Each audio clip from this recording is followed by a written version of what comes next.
Saudara-saudara sekalian, menyambung tentang isu saman antara Mahathir Mohamad dan juga Anwar Ibrahim, ini satu isu yang menarik untuk Anda dengar dan share kepada semua rakan-rakan Anda. Saman Mahathir, Anwar gaduh orang-orang tua yang tidak bawa faedah apa-apa. Saudara, sebelum saya teruskan, sila tinggalkan komen Anda untuk tajuk kali ini. Anwar gaduh orang-orang tua yang tidak bawa faedah apa-apa, merujuk kepada Saman Mahathir. Saman Tun Mahathir Mohamad terhadap Anwar Ibrahim berhubung dakwaan bekas Perdana Menteri itu mengumpul kekayaan untuk keluarga dan anak-anak bakal menjadi sejarah pergaduhan paling klasik dalam negara ini. Ini kerana sementara Tun Mahathir sudah mencecah 98 tahun, Anwar pula telah menginjak umur 76 tahun. Maknanya, kedua-dua mereka bukan lagi muda, tetapi sudah tua-tua belaka. Nampaknya, orang tua kalau bergaduh lebih dahsyat daripada pergaduhan budak-budak muda.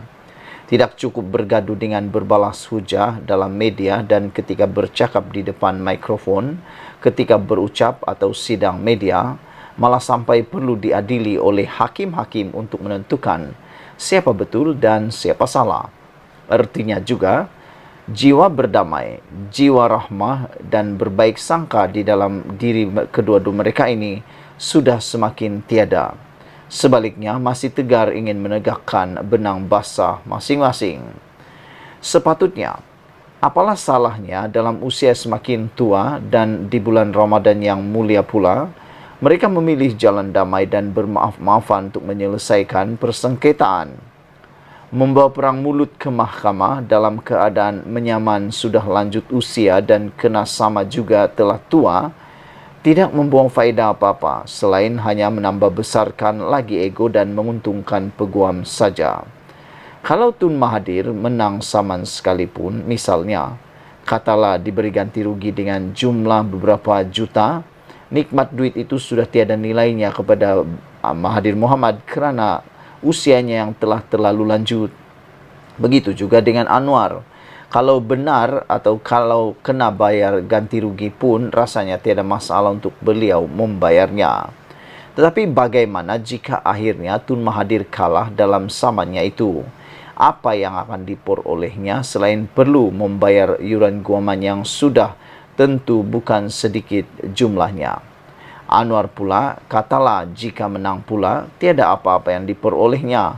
Malah atas kemenangannya itu dan kedudukannya sebagai Perdana Menteri, rakyat langsung tidak beroleh apa-apa pertambahan gaji atau barang makanan di dapur mereka.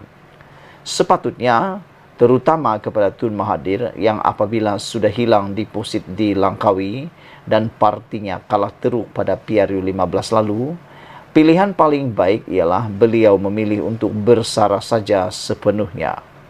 Selain kalah teruk bersama, hubungan beliau dengan anaknya sendiri, Mukriz Mahathir juga bermasalah sehingga beliau akhirnya keluar daripada pejuang untuk beralih menyertai putra.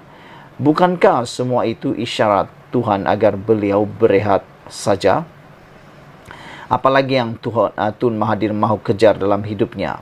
Tidak cukup-cukup lagikah berbalah dan tidak setuju dengan hampir semua Perdana Menteri dalam negara ini? Begitu juga dengan Anwar. Dalam keadaan parti Tun Mahathir bertanding pun hilang deposit di semua kawasan, beliau tidak harus membuang masa atau rasa terganggu dengan sebarang kata-kata bekas Perdana Menteri itu lagi. Lebih baik tumpukan saja tugas sebagai Perdana Menteri kerana Tun Mahathir secara relatifnya berbanding pemimpin pembangkang yang lain sudah tiada apa-apa merit lagi untuk terus dijadikan lawan bergaduh.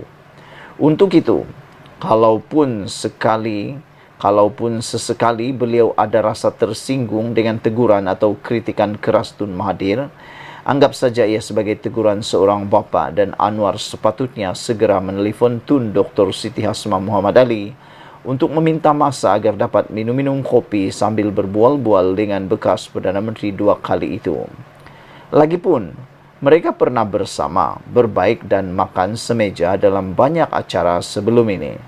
Nak terus-terus bergaduh dunia ini sampai ke mana nak dibawa dan apa teladannya kepada generasi muda. Tambahan lagi, punca pergaduhan mereka ini sebenarnya hanyalah isu kecil saja, di mana ia bermula apabila Tun Mahathir mengatakan orang Melayu sedang terancam di bawah kepimpinan Anwar, lalu menggerakkan proklamasi Melayu sebagai langkah untuk membela mereka.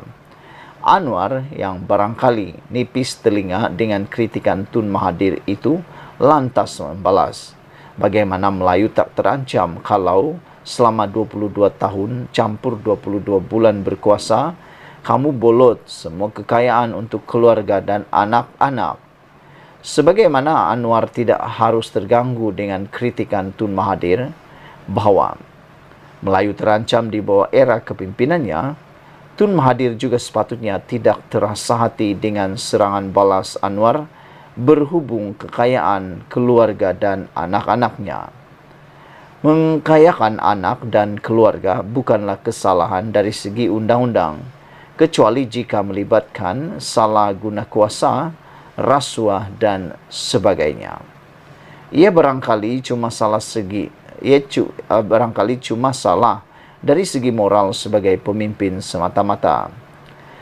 Namun, kalau moral kerana mengkayakan keluarga jadi masalah, kenapa moral dalam aspek lain tidak sentiasa diambil kira?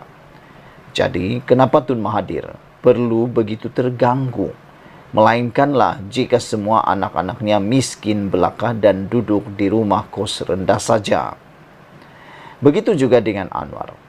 Kuasa di tangannya sekarang dan melalui kritikan Melayu terancam itu, beliau perlu memanfaatkannya untuk membantu dan menolong orang-orang Melayu melalui kuasa yang sedang ada dalam tangannya. Bergaduh saman menyaman dan berulang alik ke mahkamah hanya kerja buang masa buat orang yang sudah tua dan lebih tidak berguna lagi jika kematian atau ajal Tuhan lebih dahulu datang menerpa berbanding penentuan yang diharapkan melalui mahkamah itu, kerana kes biasanya akan memakan masa beberapa tahun lamanya. Akhirnya dapat apa? Tiada dapat apa-apa. Yang menang jadi abu, yang kalah jadi arang. Sekian dulu untuk kali ini. Jangan lupa tinggalkan komen anda untuk isu kali ini. Gaduh antara Mahathir dan Anwar, gaduh orang-orang tua yang tidak bawa faedah apa-apa. Sekian dulu, kita jumpa lagi. Bye-bye.